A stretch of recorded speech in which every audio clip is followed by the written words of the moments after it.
Tom Johnson-Medland. I wanted to share with you an end-of-life story, a story from my history in end-of-life care. This is my 29th year this year that I'll have provided hospice care at some level. I think back to some of my earlier days for some of the stories, and I thought I'd share just like a handful of them to connect with some of the doulas that have worked with me in the past, and also some of the doulas who have purchased my doula guidebook, as well as my workbooks on grief and the workbook on life review. So I'll tell the story today of Helga. Helga was a woman who was living in a nursing home. And I had 2 weeks prior to my call to go see Helga, I had been in the nursing home providing education. And the education that I was giving was the last 2 weeks of life, which we call the end stage, right? Or the active dying phase of life. And some of the nurses had been there for that training that I had done. And when Helga started exhibiting some of the things that she was exhibiting, they called me and said, "We know that she's not a hospice patient, but she's calling out for a priest, and some of the things that she's saying seem odd and seem a lot like what you had talked about when you came and gave the training." So what basically was happening was Helga was calling out. She was asking for a clergyman to come, a priest, and she was very agitated, very restless. It was back in the day and age when people used they couldn't tie her to the bed with restraints because she was trying to constantly climb out. She wasn't safe to do that. She was thrashing a lot, so she had her hands and her feet bound to the bed. She was screaming so much they had to take her roommate out.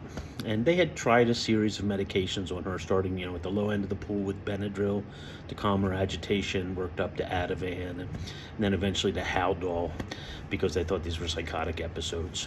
And none of it really seemed to be touching it. She was still going through bouts of screaming and yelling and thrashing throughout the day. So it happened to be that the day that they asked me to come over, I had done a funeral in the morning. And as a clergyman, when I did funerals for hospice, if the family wanted me to wear a collar, I would wear it. And so I happened to have a collar on, which was really fortuitous for this visit, because she had been crying out for a priest. And when I walked into the room, which was empty except for her, manacled to the bed, she said, "Oh, thank God you're here." She instantly had sight recognition that I was a person, who she had been calling for. So I went over and I put her arms and her legs back in the bed and tucked in her feet and her body and pulled her sheet and her blanket up and kind of tidied her up a little. And I looked at her and introduced myself and I said, "Helga, how can I help?" And without skipping a beat, she looked me right in the eyes and said something that changed my life. There were a handful, I'd say easily a dozen patients earlier on in my hospice career that said things or did things that kind of changed my direction in thinking, or changed the way I would look at life in hospice care.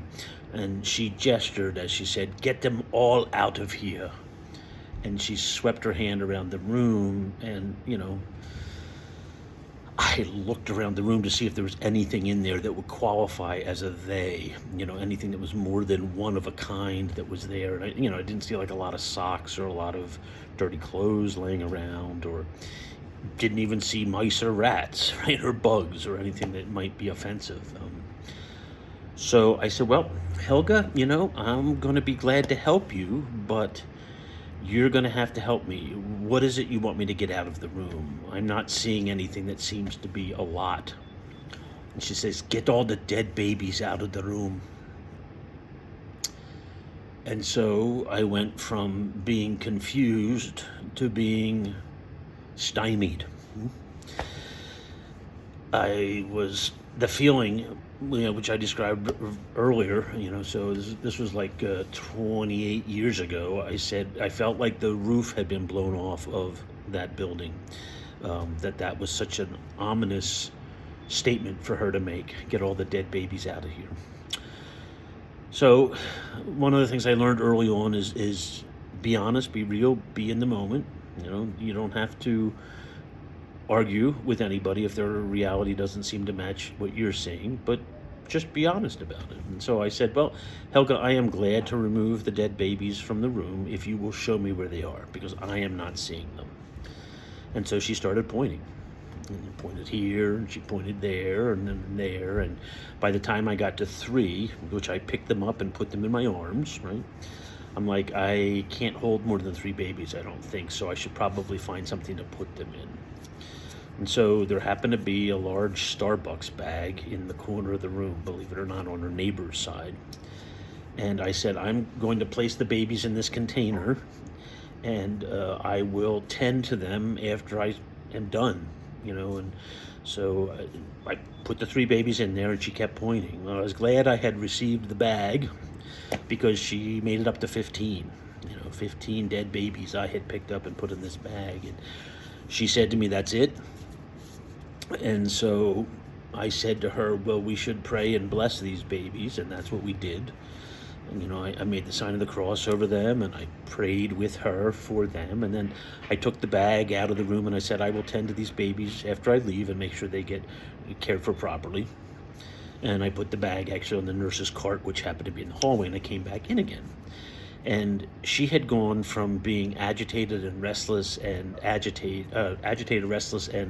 just disheveled when I came into the room, to now being calm and seemed satisfied that what had just taken place had happened, and she seemed fine.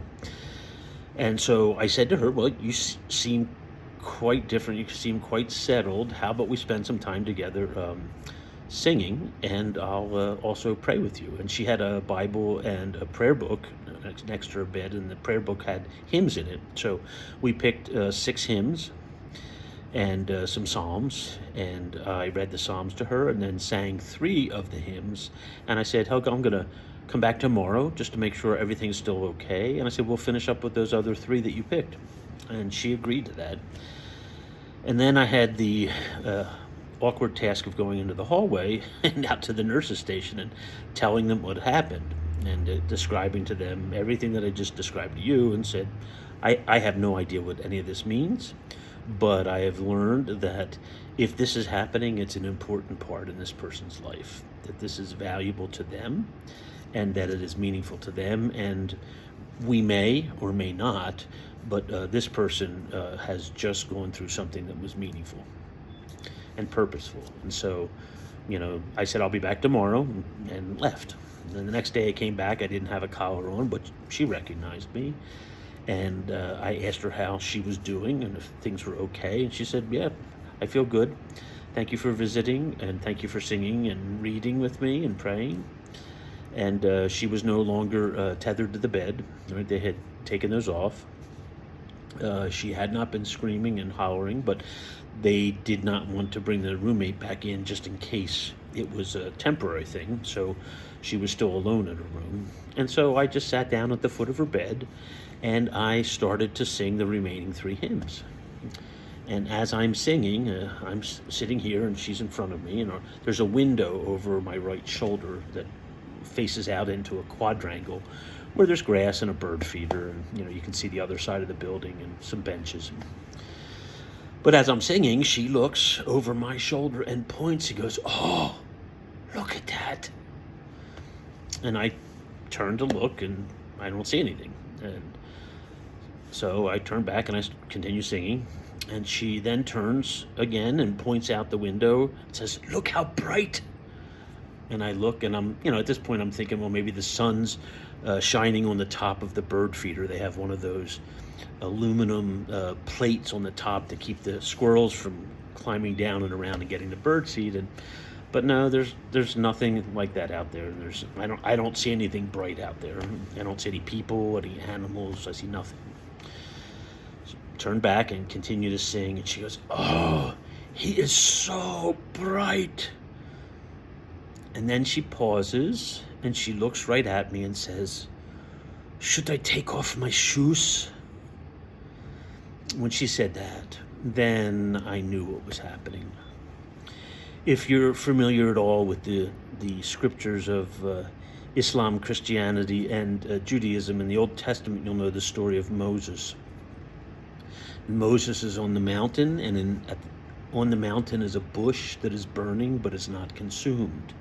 And while Moses sees this bush which is burning but not consumed, a voice from within the bush says to him, "Moses, Moses, take off your shoes, for you are standing on holy ground." Now, while I'm processing this, and I processed it pretty quickly because it just made total sense what she had said, I was looking at her feet, which were barefoot. They were under the covers, but I could still see through the webbing. She didn't have socks on, she didn't have footies on, she didn't have shoes on, so that we weren't talking about real shoes, just like we hadn't been talking about real babies the day before.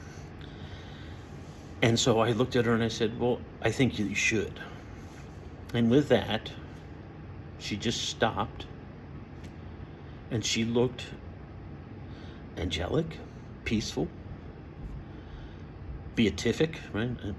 All of these things that you might equate with a saint who has just looked at God, and whatever faith, or an angel, or something sacred or holy, right? Standing before a rapturous view of El Capitan, or Half Dome, or Yosemite's valley. She just had that serene, ominous glow about her. And that's when I realized that she had had a major religious experience, that whatever happened the day before was a blockage in her life that she needed to deal with, that had caused her extreme stress and agitation, restlessness, and turmoil, inner turmoil, right? And that it had been removed, and now she was at a place where she could see God, which is often something that people see other things as they're preparing to leave. But I didn't think she was dying, or that she was actively dying. There was no active diagnosis for her to be on hospice. But I mean, that's kind of the process that end of life is all about. And so I just kind of finished singing the hymns, pulled out the prayer book and prayed a couple prayers and a few psalms with her. Thanked her for the time together, and left, and went and told the nurses once again of this mysterious visit in room 110. And then I left, and I didn't know what any of this meant, right? I had an inkling of what I just said to you, that something had been moved, and that thing that had been moved allowed her to see a great light, right, as it were. She had an aha moment. Sometimes people see other people, sometimes they see visions of angels, sometimes they see God, sometimes they see the light. That thin veil that exists towards the end of life can produce many different things for people, right? That comes from within them, and they project it outward. Or, and I'm not doubting that maybe these things are happening out here as well. But it was clear that there was nothing that I was seeing out here. So whatever the matter was that she was digesting, it was not mine to digest. It was not mine to see. It was not mine to hear, but hers. I got a call a couple weeks later, and they said that Helga had died. And she had actually died, I want to say it was 3 weeks after I had been there, but it was within close proximity. And they had the funeral, and her brother had flown in from Chicago for the funeral, and then stopped back at the nursing care center to pick up Helga's belongings. And when he was at the desk, the nurses told him of the 2 days that I had spent with her, those 2 visits, and what had happened. And he looked at them and said something that really changed my life when I found it out. He said, "Helga and I grew up in Germany, and it was during the war. And one day Helga wandered into a village barn, and in the barn she found babies that had been killed by the Nazis, Jewish babies. And my heart was broken open when I heard that. Here, her whole life, she had carried this image inside. I mean, what do you do with that? What do you do with that knowledge, that emotion, that awful experience, except hold it? A lot of times people don't tell those stories because they don't want others to disbelieve them. They don't want to shock people. They don't want people to think they're crazy. But those kinds of stories, very much like other war stories that veterans bring into life, right, that they hold and carry throughout their life, they hold on to it deeply. And as they get to the end of their life, this disturbance, this almost like with a clam or an oyster or any kind of a shellfish that gets a grain in there that irritates throughout, they're constantly putting some kind of coating around it. I think that happens to these memories in our lives. We coat them up to kind of make them palatable, to hold on to them without too much pain, but they still have to go before we can leave. And so Helga was able to get rid of that. She was able to have an experience where she could remove the babies, give them a blessing, have them cared for, and she was able to then to go on to see God. These kind of stories tend us along our way in hospice and in end-of-life care, and they also tend those who are dying along their way and on their journey. So thanks for being here. Thanks for listening. And I hope to see you again. Bye-bye.